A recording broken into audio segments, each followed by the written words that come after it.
মোবাইলের মাধ্যমে আজকাল প্রচারণা দ্রুতই প্রচার হয়ে যায়।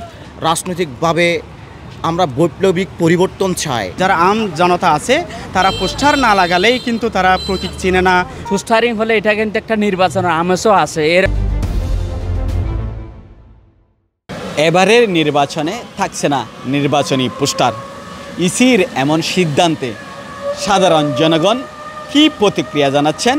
খালির কণ্ঠের নিয়মিত আয়োজন জনতার কণ্ঠে আমরা আজকে জানাবো মহেশখালী কুতুবদিয়ার সাধারণ মানুষের কথা।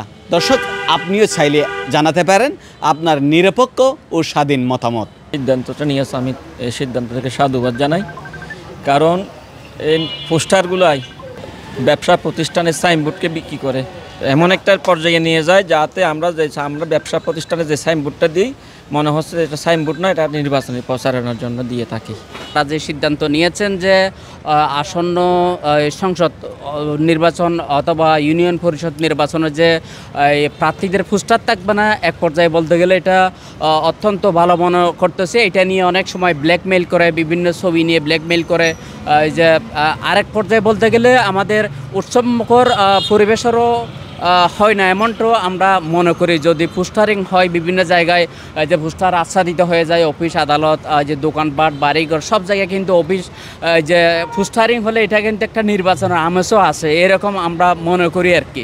আমি বাংলাদেশের একজন সাধারণ জনগণ প্লাস আমি একজন ভোটার, সে হিসেবে পোস্টার না রাখার যে অন্তর্বর্তী সরকারের যে যিনি সম্মানিত যিনি ইসি আছেন উনি যে সিদ্ধান্ত নিয়েছে, আমি প্রথমেই সেই সিদ্ধান্তকে সাধুবাদ জানাই।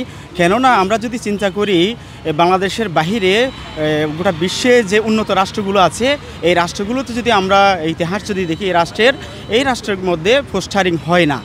এখানে এই অন্যান্য রাষ্ট্রের মধ্যে যেভাবে হয়, বাংলাদেশেও অন্তর্বর্তীকালীন সরকার চাচ্ছে যে বাংলাদেশকে আরও উন্নত করে নেওয়ার জন্য এবং যে উন্নত রাষ্ট্র আছে সেই উন্নত রাষ্ট্রের সাথে তাল মিলিয়ে নেওয়ার জন্য। কারণ পোস্টার যদি থাকে, পোস্টারের কারণে আমি বিশেষ করে মহেশখালীতে এই পোস্টার লাগানোকে কেন্দ্র করে অনেক ধরনের বড় সংঘাত হয়েছে, আমরা সেটা অনেকেই জানি। আর পোস্টার লাগানোর কারণে যে পরিবেশ ধ্বংস হয় সেটা না, পোস্টার লাগানোর কারণে অনেক ধরনের একটা বিশৃঙ্খলা হয় ভোট শেষ হওয়া পর্যন্ত। সুতরাং অন্তর্বর্তীকালীন সরকারের সম্মানিত ইসি যে সিদ্ধান্ত নিয়েছে পোস্টার না করার, সেই সিদ্ধান্তকে আমি সাধুবাদ জানাই। আবার আরেকটি হচ্ছে যে পোস্টারের সম্পর্কে আরেকটি হচ্ছে যে পজিটিভ, যে সাধারণ যারা অশিক্ষিত। মোনালিসা হেভি ফ্লো 15 পিস প্যাকেটের সাথে 8 পিসের একটি প্যাকেট একদম ফ্রি। যারা আম জনতা আছে তারা পোস্টার না লাগালেই কিন্তু তারা প্রতীক চিনে না, মানে প্রার্থী চিনে না। সেই হিসেবে সেটাও একটু দেখা দরকার। 3 বছর আগেও যখন আমরা পোস্টারের বিরোধিতা করে সামাজিক যোগাযোগ মাধ্যমে লেখালেখি করতাম, তখন যারা আমাদের গ্রামের রাজনীতিবিদ আছেন তারা আমাদেরকে অবজ্ঞা করতেন, উপহাস করতেন। তা আপনি এগুলা কি বলেন? পোস্টারের রাজনীতি আমরা করব, পোস্টারের রাজনীতি এখানে থাকবে। কিন্তু গতকালকে নিউজ দেখলাম পোস্টারের রাজনীতি আর থাকছে না। পোস্টার আর রাজনীতি থাকছে না মানে আমাদের যারা ইয়ং বয়সে আছি, যারা তরুণ আছি দেশে, যারা রাজনৈতিকভাবে আমরা বৈপ্লবিক পরিবর্তন চাই, তাদের মাঝে সবার মাঝে একটু স্বস্তি ফিরে এসেছে।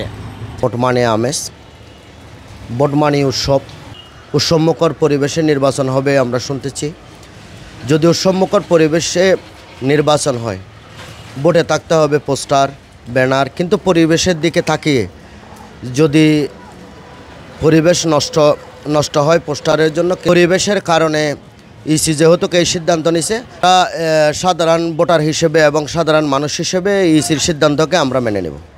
সমস্ত আইন কানুন মেনে চলার জন্য বাধ্য। আমরা যারা রাজনীতির সাথে সংযুক্ত, নির্বাচনের সাথে সম্পৃক্ত, আমরা রাষ্ট্র যে আইন করবে, যখনই যে আইন করবে সেই আইন আমরা মেনে চলব, এটাই নিয়ম। তবে অসুবিধা প্রথম একটু সাময়িক অসুবিধা হলে এটা স্লোলি শুদ্ধ হয়ে যাবে। যেমন আপনার যদি পোস্টারিং করতে না পারে তাহলে হ্যান্ডবিল আছে, আর প্রত্যেকজনের হাতে হাতে মোবাইল আছে, মোবাইলের মাধ্যমে আজকাল প্রচারণা দ্রুতই প্রচার হয়ে যায়। গত নির্বাচনের মধ্যে দেওয়ালের মধ্যে পোস্টার লাগায়, এখানে সেখানে পোস্টার লাগায়, পোস্টারের কিছু মানহানি করে, যারা পোস্টার ছিঁড়ে ফেলে, এরকম অনেক কাজকর্ম ওরা করে।